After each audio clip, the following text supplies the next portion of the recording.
নমস্কার।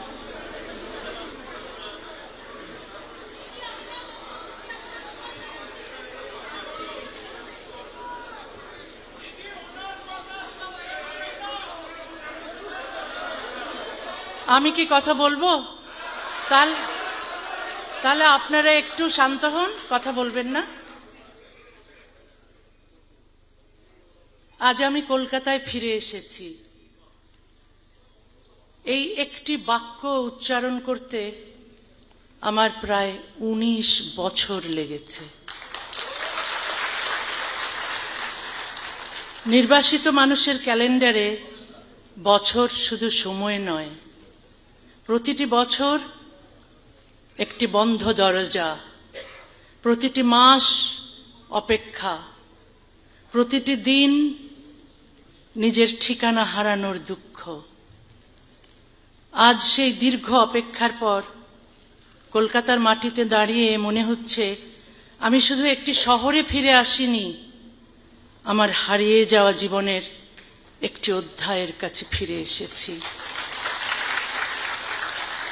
আজ আপনারা আমাকে যে ভালোবাসা ও সম্মান দিয়েছেন তার জন্য আমি গভীরভাবে কৃতজ্ঞ। আমাকে কলকাতায় আমন্ত্রণ জানিয়েছেন সেকুলার মিশনের চেয়ারম্যান ওসমান গনি মল্লিক। প্রায় অসম্ভব বলে মনে হয় আমার ফেরার বন্ধ দরজায় তিনিই প্রথম সাহস করে কড়া নেড়েছিলেন। তাকে আমার আন্তরিক কৃতজ্ঞতা। আমার মঞ্চে আসেন আমার দীর্ঘদিনের শুভাকাঙ্ক্ষী তথাগত রায়, শাশ্বতী ঘোষ, মোহিত রায় এবং আজকের অনুষ্ঠানের সঙ্গে যুক্ত সবাইকে আমি আন্তরিক কৃতজ্ঞতা জানাই। অবশ্যই মাননীয় মুখ্যমন্ত্রী প্রচণ্ড ব্যস্ত থাকা সত্ত্বেও আমাকে সম্বর্ধনা দিয়েছেন, তার এই উদারতার জন্য আমি কৃতজ্ঞ। এবং এ আসলে আমার জন্য অপ্রত্যাশিত ছিল। আমি বিস্মিত, মুগ্ধ, অভিভূত। আজ এই আনন্দের দিনে বাংলার দুই মনীষী শিবনারায়ণ রায় এবং অম্লান দত্তকে স্মরণ করছি। তারা আমাকে খুব স্নেহ করতেন। আমাকে পশ্চিমবঙ্গ ছাড়তে হয়েছিল বলে খুব ব্যথিত হয়েছিলেন। আজকের এই প্রত্যাবর্তন দেখলে নিশ্চয়ই খুব আনন্দিত হতেন। একজন লেখককে নিজের ভাষার শহরে আসতে পুলিশের পাহারার প্রয়োজন হওয়াটাই আমাদের সময়ের এক বেদনাদায়ক সত্য। লেখকের জীবন রক্ষা করা শুধু একজন মানুষকে রক্ষা করা নয়, তার কথা বলার অধিকার, ভিন্নমত প্রকাশের অধিকার এবং কলমের স্বাধীনতাকেও রক্ষা করা। আমি এমন একটা দিনের স্বপ্ন দেখি যেদিন কোনো লেখককে তার লেখার জন্য পুলিশের পাহারায় চলতে হবে না, কোনো মুক্ত চিন্তককে সত্য উচ্চারণের অপরাধে দেশ ত্যাগ করতে হবে না। আমার নিরাপত্তার দায়িত্ব নেওয়ার জন্য মাননীয় মুখ্যমন্ত্রী ও পশ্চিমবঙ্গ সরকারের প্রতি আমি আন্তরিকভাবে আবারও কৃতজ্ঞ।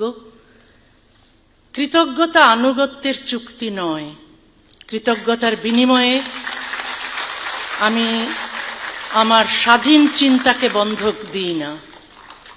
আবার মতভিন্নতাও আমাকে অকৃতজ্ঞ করে না। কোনো ভালো কাজের স্বীকৃতি দিতে দলীয় আনুগত্যের প্রয়োজন নেই।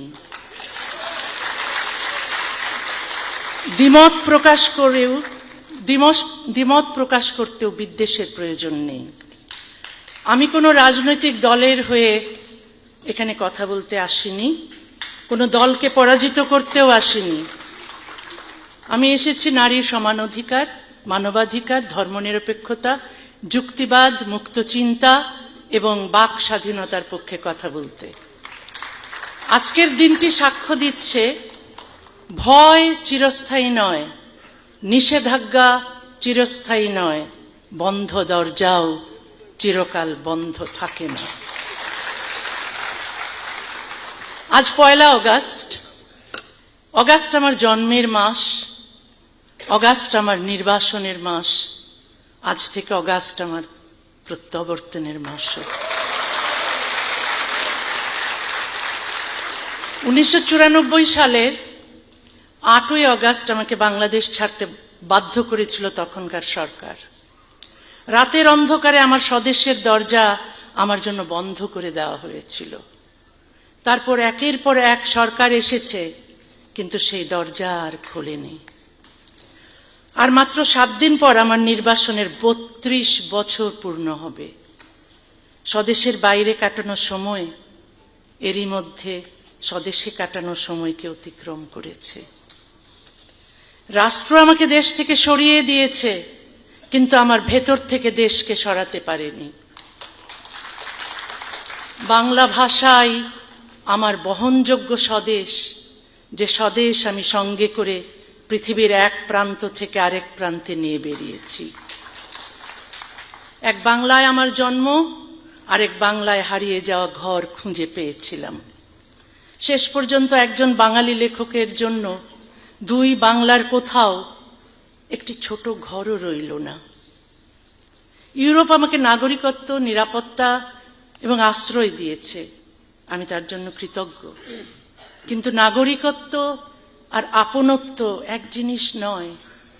নিরাপদ বাড়ি পাওয়া যায়, ঘর তৈরি হয় ভাষা, স্মৃতি, সংস্কৃতি এবং মানুষের ভালোবাসায়। পশ্চিমবঙ্গের সঙ্গে সম্পর্ক আমার আজকের নয়। 70-এর দশকে ময়মনসিংহে বসেই কলকাতার সাহিত্য পড়েছি, গান শুনেছি, রেডিওতে নাটক শুনেছি। বাস্তবে দেখার আগেই বই, সুর আর মানুষের কণ্ঠের ভেতর কলকাতাকে আবিষ্কার করেছিলাম। 1978 সালে কিশোর বয়সী সেজুতি নামে একটি কবিতা পত্রিকা সম্পাদনা শুরু করি। পশ্চিমবঙ্গ থেকে ডাকযোগে কবিতা আসতো, কাঁটাতারের ওপার থেকে খামের ভেতর উড়ে আসতো শব্দ। আমি সেই কবিতা ছাপাতাম, পশ্চিমবঙ্গের লিটল ম্যাগাজিনেও লিখতাম।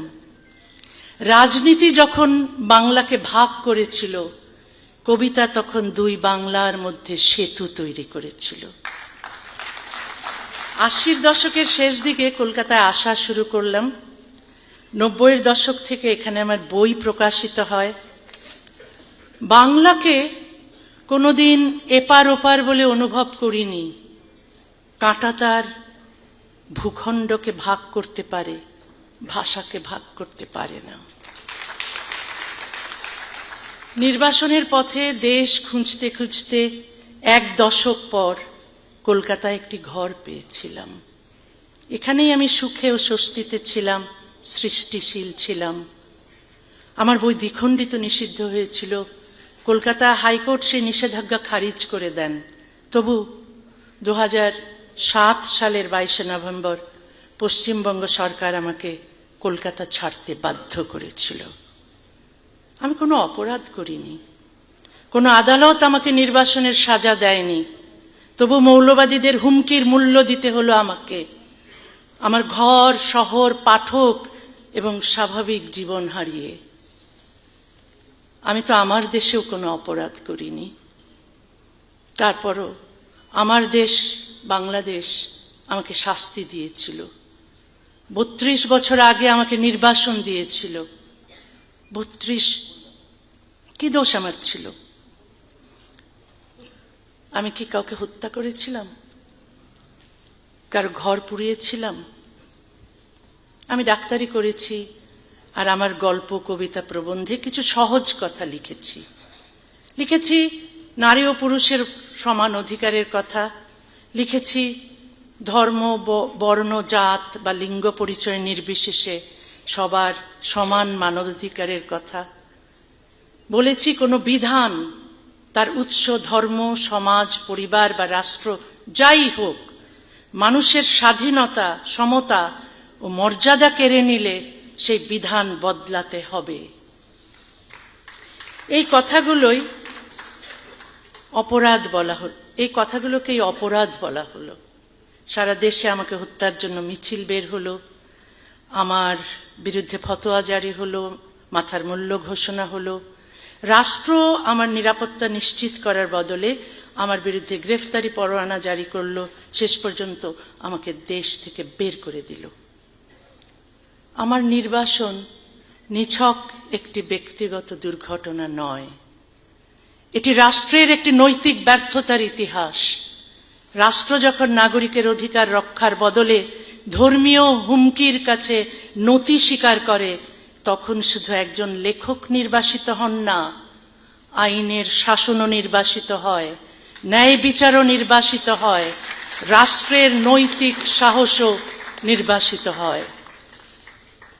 আমাকে সরিয়ে দিয়ে রাষ্ট্র শান্তি প্রতিষ্ঠা করেনি। একজন নিরস্ত্র লেখকের অধিকার বিসর্জন দিয়ে সাময়িক নীরবতা কিনেছিল। একজন লেখককে সরিয়ে দিলে হয়তো একদিনের জন্য রাস্তা শান্ত হয়, কিন্তু রাষ্ট্র দুর্বল হয়, হুমকিদাতা শক্তিশালী হয়। সে শিখে যায় আরো জোরে হুমকি দিলেই রাষ্ট্র নত হবে। ভয়ের কাছে আপোষ শান্তি আনে না, পরবর্তী হুমকির ভিত্তি তৈরি করে। একটি সভ্য সমাজে একটি যুক্তির উত্তর আরেকটি যুক্তি, একটি বইয়ের উত্তর আরেকটি বই। কোনো মত অপছন্দ হলে প্রতিবাদ করুন, খণ্ডন করুন, পাল্টা লিখুন, কিন্তু লেখককে হত্যা করতে যাবেন না, কারাগারে নিক্ষেপ করবেন না, তার দেশ, ভাষা, পাঠক ও ঘর থেকে তাকে নির্বাসিত করবেন না।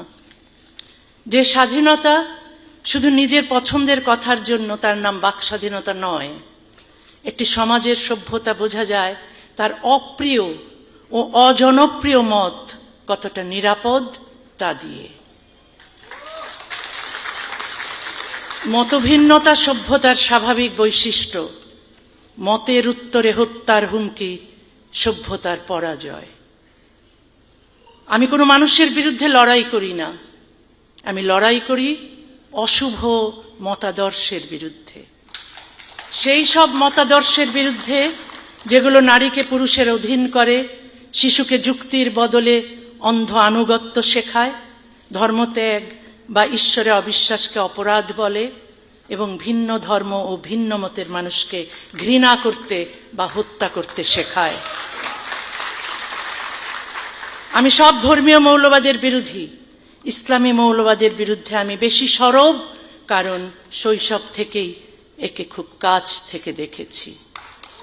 ইসলামী আইনে নারীর বিরুদ্ধে বৈষম্য দেখেছি, অমুসলিম, নাস্তিক ও মুক্ত চিন্তকদের ওপর নিপীড়ন দেখেছি, মানুষের ব্যক্তিগত জীবন, চিন্তা ও স্বাধীনতা নিয়ন্ত্রণ করতে দেখেছি, সারা বিশ্ব জুড়ে জিহাদি উগ্রপন্থীদের সন্ত্রাস ও হত্যাকাণ্ড দেখেছি।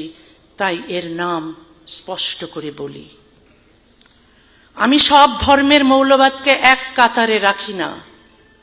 অন্যান্য ধর্মের মৌলবাদের কথা বলে ইসলামী মৌলবাদকে আড়াল করি না। যে অন্যায় যেখানে ঘটবে, যে মতাদর্শ তার জন্য দায়ী, তাকে তার নাম ধরেই সমালোচনা করি। সত্যকে ভারসাম্যের নামে অস্পষ্ট করা নিরপেক্ষতা নয়, বরং তা সত্যের সঙ্গে আপোষ। ইসলামের সমালোচনা মুসলমানের প্রতি বিদ্বেষ নয়। মানুষের অধিকার আছে, মতাদর্শের কোনো অধিকার নেই। মানুষকে রক্ষা করতে হবে, মতাদর্শকে প্রশ্ন করতে হবে। মুসলমানের শুভাকাঙ্ক্ষী হওয়া মানে তাদের ধর্মীয় শাসনের বন্দিত্বে রেখে দেওয়া নয়। আমি চাই মুসলিম সমাজে মুক্ত চিন্তার চর্চা বাড়ুক, যুক্তিবাদী ও ধর্মনিরপেক্ষ মানুষের সংখ্যা বাড়ুক, নারীরা পূর্ণ সমানাধিকার পাক, কারো মানবাধিকার লঙ্ঘিত না হোক। কোনো মতাদর্শই সমালোচনার ঊর্ধ্বে নয়। ইসলামের সমালোচনা করা বা ইসলাম সম্পর্কে সত্য কথা বলা মুসলমানের প্রতি বিদ্বেষ নয়, বরং মুসলিম সমাজের সংস্কার, বিবর্তন ও মানুষের মুক্তির জন্য এই সমালোচনা অত্যন্ত জরুরি। আজ বিশ্বের অধিকাংশ গণতান্ত্রিক সমাজে খ্রিস্ট ধর্ম, হিন্দু ধর্ম, ইহুদি ধর্ম, বৌদ্ধ ধর্ম, কোনো ধর্মই নীতিগতভাবে সমালোচনার ঊর্ধ্বে নয়। ধর্ম ও ধর্মীয় প্রতিষ্ঠানের সমালোচনা করেই এসব সমাজ বহু পুরনো বৈষম্য ও কুসংস্কার থেকে বেরিয়ে এসেছে। খ্রিস্টান বিশ্বে ইনকুইজিশন ছিল, ঈশ্বরের অস্তিত্বে সন্দেহ করলেই এককালে মানুষকে মেরে ফেলা হতো। স্প্যানিশ ইনকুইজিশন এখন ইতিহাসের একটি অন্ধকার অধ্যায়, কিন্তু মুসলিম বিশ্বের বহু দেশে ইসলামী ইনকুইজিশন চলছে। ধর্মীয় অনুভূতিতে আঘাত লাগার আইন, ফতোয়া, কারাবাস, গণপিটুনি, হত্যার হুমকি এবং নির্বাসন সব কিছুর উদ্দেশ্য এক: সংস্কারক বা সমালোচকের মুখ বন্ধ করো। এই কারণেই মুসলিম সমাজের মুক্ত চিন্তকদের কেউ খুন হয়েছেন, কেউ কারাগারে, কেউ নির্বাসনে। আমরা যারা জীবনের ঝুঁকি নিয়ে ভিন্ন মত প্রকাশ করছি, আমরা চাই মুসলিম সমাজও অন্ধ আনুগত্যের শৃঙ্খল ভেঙে যুক্তি, সমতা, মানবাধিকার ও আধুনিকতার পথে এগিয়ে যাক। আমরা সমালোচনা করি ধ্বংস করার জন্য নয়, করি পরিবর্তনের জন্য। যে বিধান নারীকে পুরুষের যৌনদাসী হিসেবে গণ্য করে, অমুসলিমকে ঘৃণা করে, ইসলামের সংস্কারক বা সমালোচককে হত্যা করে, সেই বিধানকে প্রশ্ন করতেই হবে। আরো বেদনাদায়ক হলো, মুসলিম সমাজকে অন্ধকারে রাখতে শুধু ইসলামী উগ্রপন্থীরাই সক্রিয় নন, তথাকথিত প্রগতিশীল ও বামপন্থীদের একটি অংশ এই অচলাবস্থাকে রক্ষা করেন।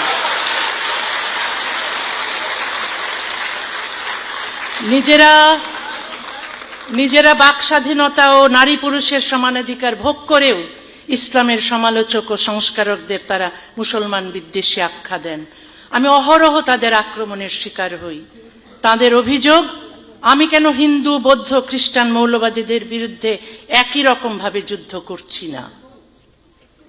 তারা কি একই যুক্তিতে রাজা রামমোহন রায়কেও এই বলে বাতিল করেন যে তিনি সতীদাহের বিরুদ্ধে লড়েছেন, কিন্তু পৃথিবীর সব ধর্মের সব কুসংস্কারের বিরুদ্ধে একই সঙ্গে লড়েননি? ঈশ্বরচন্দ্র বিদ্যাসাগরকে কি কেউ দোষ দিয়েছিলেন?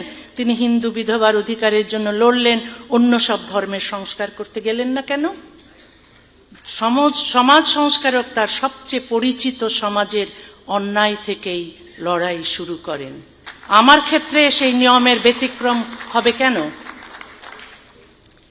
ইসলামী জিহাদি জঙ্গিরা সমালোচকের মুখ বন্ধ করতে ব্যবহার করে হুমকি ও হত্যা।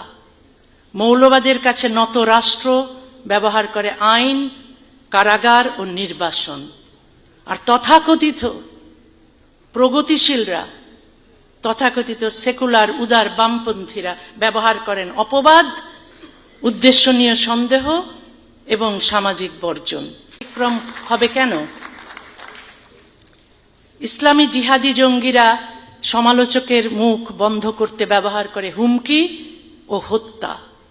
মৌলবাদের কাছে নত রাষ্ট্র ব্যবহার করে আইন, কারাগার ও নির্বাসন। আর তথাকথিত প্রগতিশীলরা, তথাকথিত সেকুলার উদার বামপন্থীরা ব্যবহার করেন অপবাদ, উদ্দেশ্যনীয় সন্দেহ এবং সামাজিক বর্জন। পদ্ধতি আলাদা কিন্তু ফল একই। ইসলামের সমালোচনা বন্ধ হয়, মুসলিম নারীর বঞ্চনা অক্ষত থাকে, মুসলিম সমাজের বিবর্তন থেমে থাকে। যারা নিজেদের জন্য আধুনিকতা চান কিন্তু মুসলিম সমাজের জন্য চান মধ্যযুগীয় বিধান, তারা মুসলমানের সবচেয়ে বড় শত্রু। যারা নিজেদের মেয়ের স্বাধীনতাকে অধিকার বলেন কিন্তু মুসলিম মেয়ের পরাধীনতাকে সংস্কৃতি বলেন, তারা মোটেও প্রগতিশীল নন।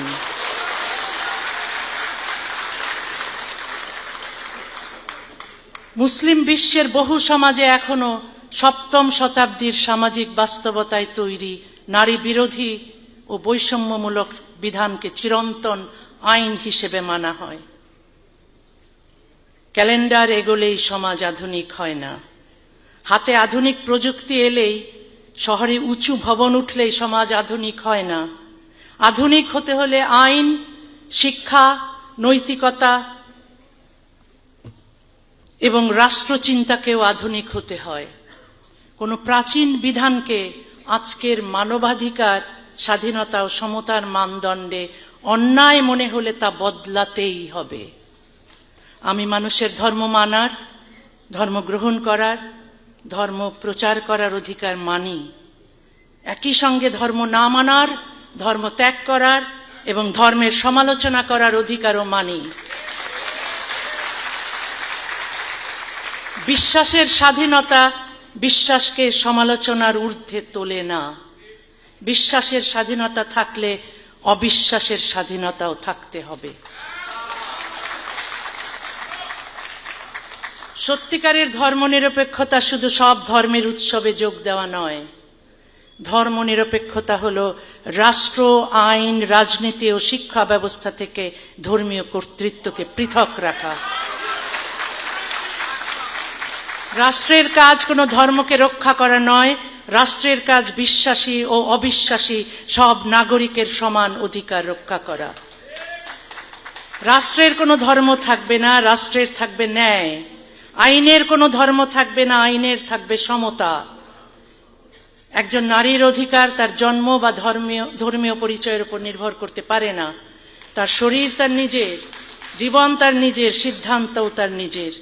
কোনো ধর্মীয় আইন নারীকে পুরুষের সমান অধিকার না দিলে সেই আইন বাতিল করতে হবে।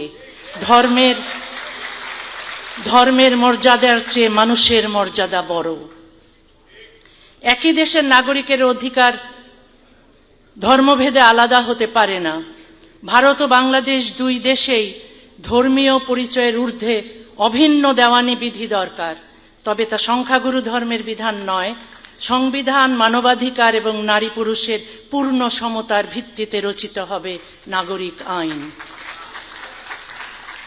40 বছরেরও বেশি সময় ধরে আমি মানবিকতা, ধর্মনিরপেক্ষতা, বিজ্ঞান মনস্কতা, বাক স্বাধীনতা এবং নারী পুরুষের সমান অধিকারের কথা বলে আসছি। বিপদ এসেছে, নির্বাসন এসেছে, একাকিত্ব এসেছে, কিন্তু আমার বিশ্বাস বদলায়নি। বাংলাদেশে আজ মৌলবাদ ও সাম্প্রদায়িকতার বিস্তার ভয়াবহ। রাজীব হায়দার, অভিজিৎ ঘোষ, ওয়াশিকুর রহমান বাবু, ওয়াশিকুর রহমান বাবু, অনন্ত বিজয় দাস, নিলয় নীল, ফয়সল আরিফিন দীপন সহ অনেক সাহসী মুক্ত চিন্তককে জিহাদি সন্ত্রাসীরা নৃশংসভাবে হত্যা করেছে। তাদের অপরাধ ছিল তারা প্রশ্ন করেছিলেন, ইসলামের বৈষম্যমূলক বিধানের সমালোচনা করেছিলেন, অবিশ্বাসীদের দমন এবং বাক স্বাধীনতার পর আক্রমণের সত্য তুলে ধরেছিলেন। তাদের হত্যা করে সমাজকে একটি বার্তা দেওয়া হয়েছে, প্রশ্ন করলে মৃত্যু, নীরব থাকলে জীবন। আমি সেই শর্ত মানি না। যে জীবন নীরবতার বিনিময়ে কিনতে হয় সেটি স্বাধীন জীবন নয়। কিন্তু প্রশ্নকে হত্যা করা যায় না। একজন প্রশ্নকারীকে হত্যা করলে সেই প্রশ্ন আরো বহু মানুষের কণ্ঠে ফিরে আসে। যে সমাজ তার সমালোচককে হত্যা করে, কারাগারে পাঠায় বা নির্বাসিত করে, সে সমাজ সমালোচককে নয়, নিজের ভবিষ্যৎকেই হত্যা করে, বন্দী করে বা নির্বাসিত করে। তারপরও আমি আশা ছাড়ি না। আমি বিশ্বাস করি একদিন বাংলাদেশেও রাষ্ট্র ও ধর্ম পৃথক হবে, নারী পূর্ণ সমান অধিকার পাবে, ধর্মীয় সংখ্যালঘুরা নিরাপদে বাস করবে, নাস্তিক ও মুক্তচিন্তকরা নিরাপত্তা রক্ষী ছাড়াই রাস্তায় হাঁটতে পারবে। আশা কোনো অন্ধ আশাবাদ নয়, আশা কোনো অন্ধ আশাবাদ নয়, অন্ধকারের অস্তিত্ব জেনেও আলো তৈরি করার জেদ। আমি এমন এক উপমহাদেশের স্বপ্ন দেখি যেখানে ধর্মান্ধতার বদলে থাকবে বিজ্ঞান মনস্কতা, অজ্ঞতার বদলে শিক্ষা, বর্বরতার বদলে মানবিকতা এবং পশ্চাৎপদতার বদলে আধুনিকতা। মৌলবাদ অজ্ঞতা, বিদ্বেষ ও হিংসাকে নিয়ে দাবানলের মতো ছড়ায়, আর দাবানল কাঁটা তার মানে না। 1947 সালে ধর্মের ভিত্তিতে দেশভাগ এই উপমহাদেশে ভয়াবহ বিপর্যয় ঘটিয়েছিল। ধর্মের নামে আর কোনো দেশভাগ নয়, আর কোনো রক্তপাত নয়, আর কোনো নির্বাসন নয়। শান্তি প্রতিষ্ঠিত হোক সততা, সমতা, সহিষ্ণুতা, মানবিকতা, উদারতা এবং পারস্পরিক শ্রদ্ধার ভিত্তিতে। এই স্বপ্ন নিয়ে আজ আমি আবার কলকাতার সামনে দাঁড়িয়েছি। কলকাতা, এত বছর আমি তোমাকে প্রশ্ন করেছি, আমি তোমার কি ক্ষতি করেছিলাম, কেন আমাকে চলে যেতে হয়েছিল? আজ তোমার কাছে কোনো উত্তর চাইতে আসিনি, আজ শুধু বলতে এসেছি আমি ফিরে এসেছি।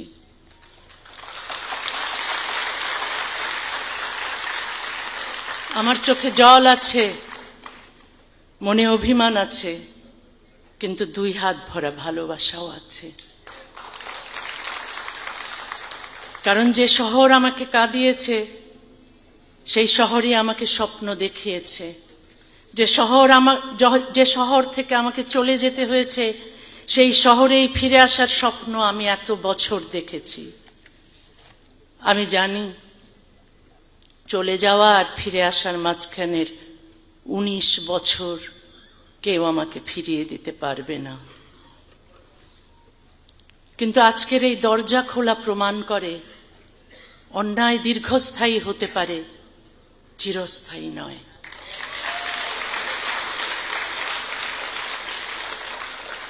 আমার কলকাতায় ফেরা শুধু আমার ব্যক্তিগত আনন্দ নয়, এটি নির্বাসন ও নিষেধাজ্ঞার বিরুদ্ধে বাক স্বাধীনতা, মুক্ত চিন্তা এবং মানুষের ভালোবাসার একটি জয়।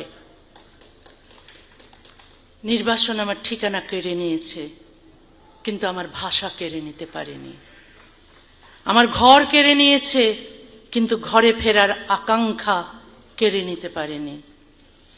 আমি যতদিন বেঁচে থাকব, পৃথিবীর যে প্রান্তেই থাকি লিখব, যা সত্য বলে বিশ্বাস করি তা বলবো। আজ 1 অগাস্ট 2026। আজকের দিনটি আমার জীবনে শুধু একটি অনুষ্ঠানের দিন নয়, একটি বন্ধ দরজা খোলার দিন। ইতিহাস যেমন মনে রাখে কারা দরজা বন্ধ করেছিল, ইতিহাস তেমনি মনে রাখে কারা দরজা খুলেছিল।